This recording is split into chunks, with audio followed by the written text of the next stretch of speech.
Welcome to More Than Renovating, a renovate and real estate podcast. Our founder, Belinda Smith, talks to industry experts to provide you with the knowledge and information you need to make renovating for love and profit your reality. Belinda will also chat to some of her Renovation Mastery members who are just everyday people doing extraordinary things, following their passions in the renovation and property space. So, let's jump straight into the episode. Enjoy. Hi everyone, this is Belinda Smith from Renovate and Real Estate. Welcome to the Renovate and Real Estate podcast, More Than Renovating. And you know, this is all about the human story. And today with me, I have Niava Tavita, and she has a beautiful story where she started. You'll be fascinated with how busy she is and how she's been able to do a renovation in amongst her busy lifestyle. So welcome. Thank you, Belinda. Hi. Hi. We were just talking before. There's some exciting news. You have a property on the market that you've just finished, and tell me what's happened with that property. Yes. So that was our owner-occupied home. Yeah. So we have lived in it for 5 years, and we have decided to renovate and sell it so that we can get the profits to go ahead and do the next project. Yay! And we're very happy with that. And what happened last night? So last night we got an offer, unconditional offer. And so the kids are excited, not because of the offer, but because they don't have to prepare the home for the open homes. Clean up anymore. Oh, that's so funny. I loved it. You shared some videos inside the group of everyone at it. And there was one particular photo you put up and said, I can't believe it. I'm just getting out of bed and my son's already painting. Like, it's just how you motivated your family to engage in the process was unbelievable. And hats off to you. Really a great job. So talking about your family, I know your history. Tell me a little bit about yourself, where you came from, all of your kids, and what you do for a living. What's new with this story? Oh yeah, so I work hard.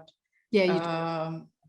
My parents don't have much, and they didn't finish school. And their stories is that they both had to leave school to support their parents and their siblings. So, it was very tough. And growing up, I said to myself, I don't want to go through this again. Yeah. I just didn't want to, So, yeah, I worked really hard at school, and I got a scholarship, and I went away to study. And because I worked hard, now I'm a teacher. So I have taught in New Zealand for 16 years before we moved over here, and I'm still teaching. But then in saying that, to help our family. So, when me and my husband first started our family in New Zealand, remember we had 2 young children, but then at the same time, we still had to support our families back home. Yeah. So that was even tough. And so we helped them financially, even adopting some kids over, to help out with the extended family. Even though we bought a home in New Zealand, but you can imagine like everything else that we do with it financially. So this is the 3rd home that we have bought, this one. Right. So you had a home in New Zealand. You were going flat out, you and your husband, working, supporting your newly adopted kids because you're so family oriented. I remember hearing your story thinking, oh, wow, what a workhorse is actually what I thought. What a big heart. What a big heart to do that for family. Just amazing. All right. So this is your 3rd house. So you had one over there. Did you pay that off? Like, what were you doing with that? Or you were just struggling to make ends meet, support your parents, support your kids, continue with your education and theirs? So with the first property, had we knew better, and like our lawyer did advise us, to hold it, don't sell it. or even like we were in a position to, buy an investment property, but who was there to help us, to guide us? Yeah. And after, this moment when I look back, and reason why the lawyer said la la la, because the person who bought that house, he was the agent, but he also wanted to renovate it. And that's exactly what he did. He bought it, renovated it, and flipped it. Yeah. Yeah. And even though the lawyer said to us that, there's a conflict of interest there, but then, my husband goes, oh, just do it. Yeah.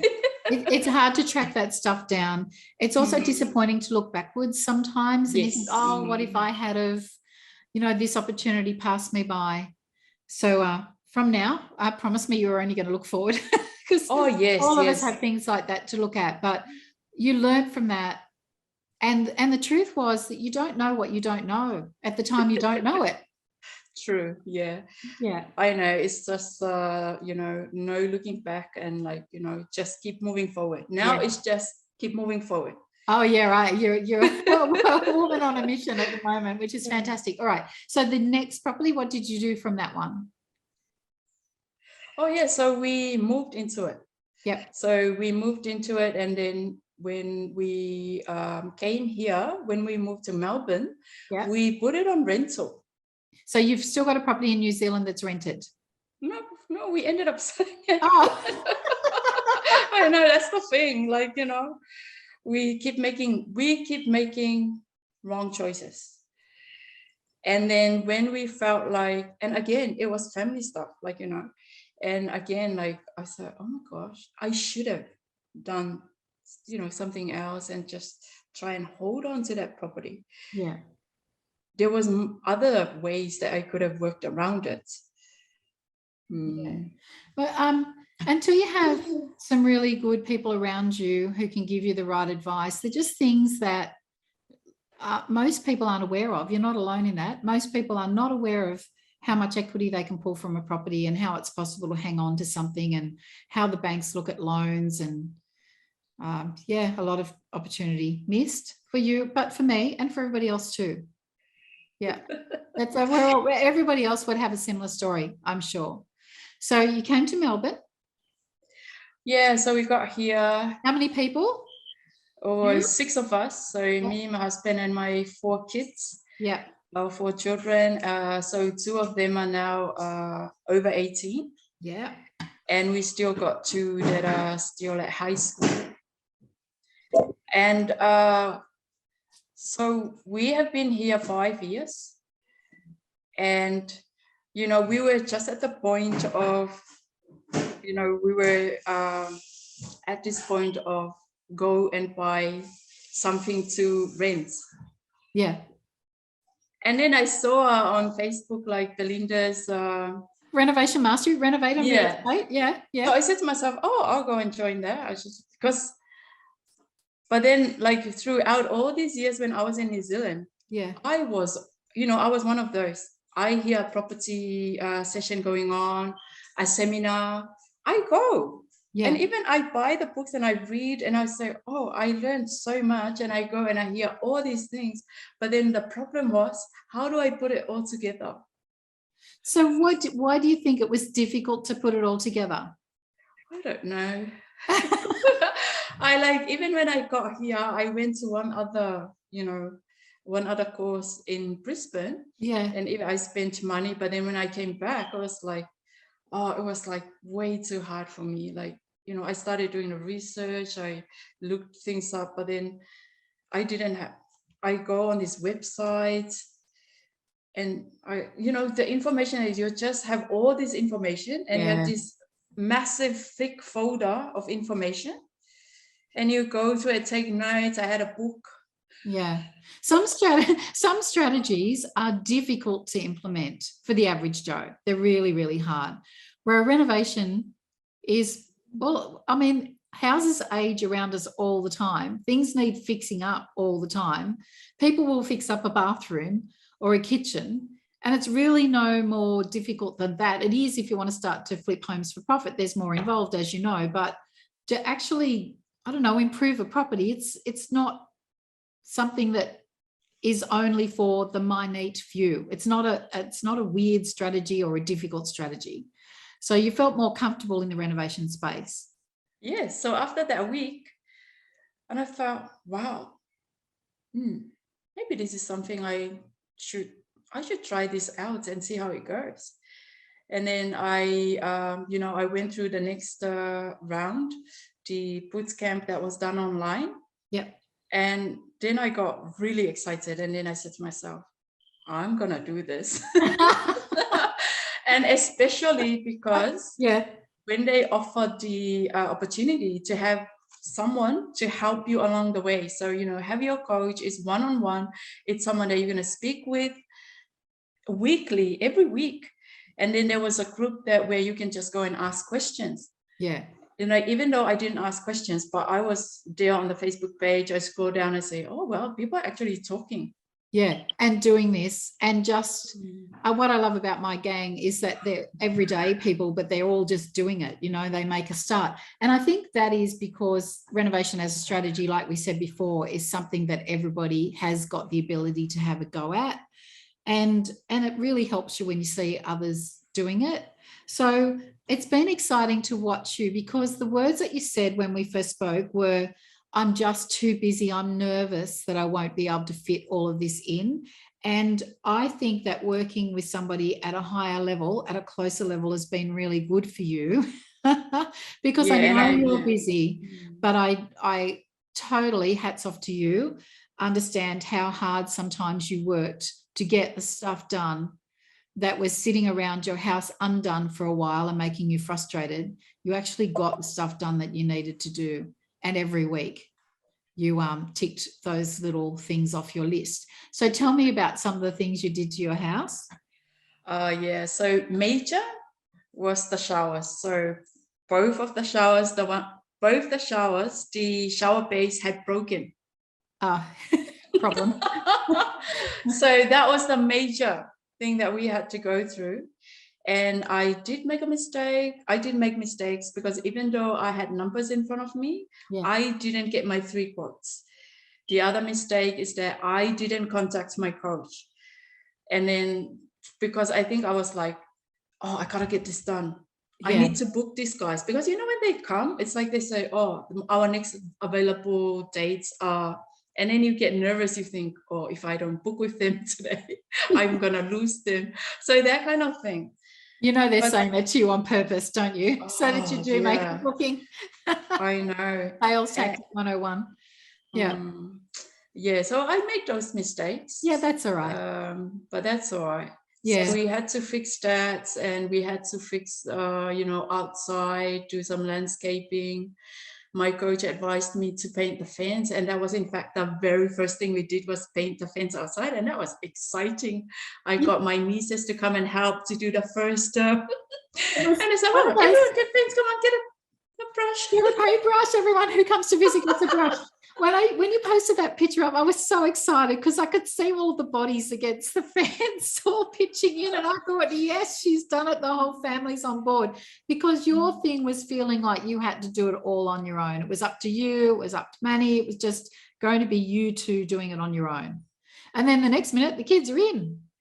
Yes, the kids were in. And then my son, because he loves painting.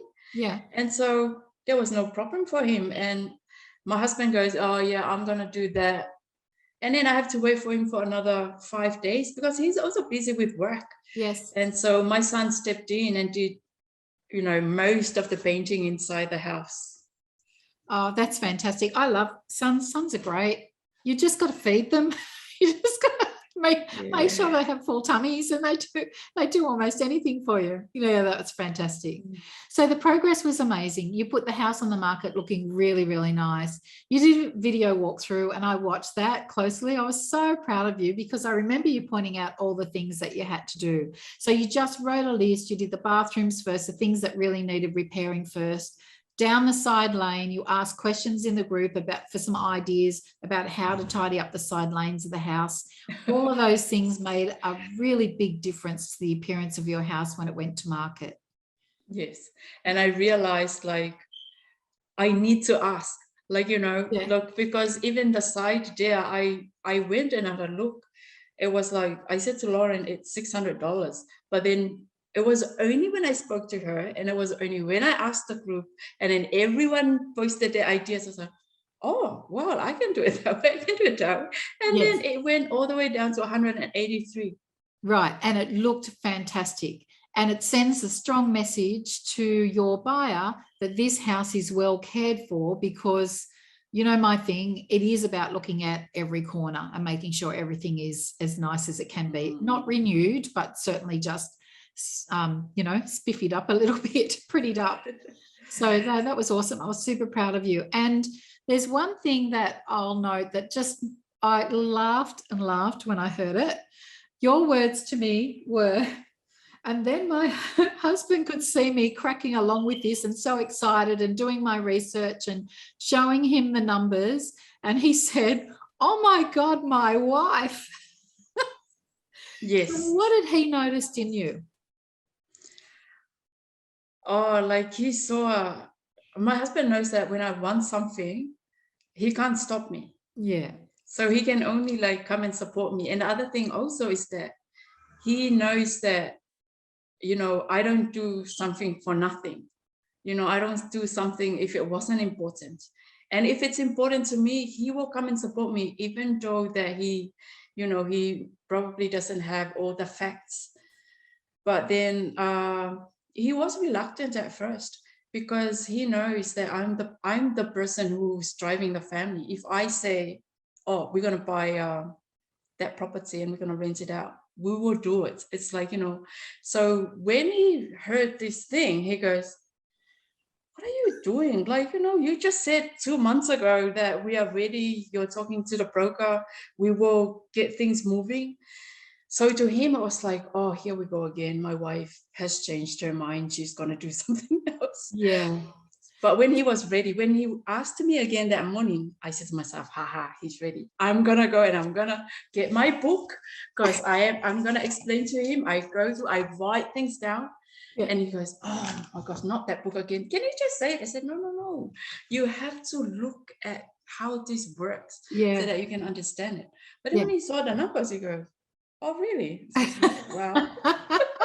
That's why I'm doing this. Because in his mind, he works for a certain amount per hour or a certain amount per year. And all of a sudden you see numbers on a page of renovation profit, and it makes going to work seem a little bit silly. Not that I'm telling everyone to quit, because that's pretty important to keep your jobs.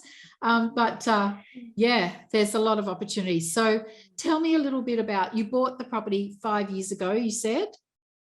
So what did you pay for the property? We paid 405. Okay, so there's been some natural capital growth, let's be clear about that, in the 5 years, especially in the last couple of years through COVID. And then you made some improvements to the property and you styled it, and you did that yourself with what you had, and you said you'd run out of money. But you did a great job. You know, every room, it was clear the use of every room. You did a little vignette. I could see the mirror and the little side table, and I think you did a great job. And so what did you end up selling it for? 507. Great. And you spend how much on the renovation, do you think? How much on actually doing it in the first place? Oh, so yeah, actually the only expensive thing we had to pay for was the showers. Yeah. And because I also was working on getting the claim from the insurance company, so I only ended up paying half for it. And I'm still trying to fight to get the other half. Yeah, and you probably will. So that's pretty exciting. So altogether, it's around 7,000 or 7 to 8. Because you mostly did paint, didn't you? Yes. With a few things down the side, and you spent a bit of time doing the outside and making ourselves. Yeah, that was awesome. Okay, so what's next, do you think? Are you working with your coach to figure out your next right move? Yes. So yeah, we are excited. Yeah, we're looking forward to doing the next project. You know, whatever it will be, I have to speak to the accountant to advise, you know, what's the, you know, the where to go next. Yeah. But as a family, it was like we're saying, oh, who cares? If we go rent for 2 years and do this, at least you know down the line what you're doing and why you're doing this.